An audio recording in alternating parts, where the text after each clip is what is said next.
అయ్యో నీ సిద్ధపరిచిన నీ మాటలు తెలియజేయడానికి మా సమీప గ్రామంలో కొప్పాక అనే గ్రామంలో నీ పిల్లలైన వారందరినీ రప్పించి సువార్త నిమిత్తము సకల జనులకు సాక్షాత్మై చెప్పడానికి వెళుతూ ఉండగా మీరు తోడు ఉండండి, వినుబుద్ధిని కలిగించండి.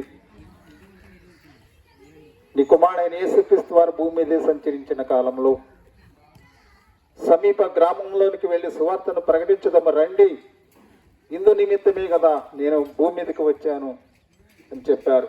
అయ్యా మేము కూడా మా జన్మ పరమార్థ మీద తెలుసుకొని మేము మా ఇష్టానుసారంగా భూమి మీద మేము బ్రతకకుండా మీరు నడిచిన మార్గంలో మీరు చెప్పిన బాటలో మేము నడవడానికి అయ్యా మీరు ఎలా అయితే ఈ లోకంలో బ్రతికినంత కాలం శ్రమలు అనుభవించి కష్టం అనుభవించి మీకు ఇచ్చిన కాలంలో కుమారుడు యేసుక్రీస్తు వారికి ఇచ్చిన కాలంలో అయ్యా బ్రతికి తండ్రి చిత్తాన్ని నెరవేర్చి అయ్యా చనిపోయి తండ్రి కుడి పార్శ్వమున పరలోకమందు కూర్చున్నాడని మేము కూడా అదే విధముగా అయ్యా మేము కూడా పరలోకంలో కూర్చోవాలంటే స్థలము కావాలంటే సువార్తను ప్రకటించాలి.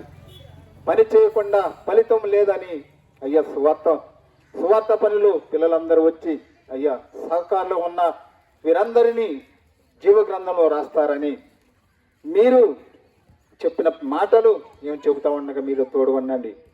అయ్యా దారి ప్రయాణంలో కూడా మీరు తోడు ఉండండి. వెళుతుండగా నీ జ్ఞానము సకల జనులకు తెలియచేయాలని అయ్యా వెళుతుండగా మీరు తోడు ఉండండి. ఘనతా మహిమలు పొందమని యేసుక్రీస్తు దీవెనామమును బట్టి అడిగి వేడుకొంచున్నాం పరమ తండ్రి, ఆమేన్.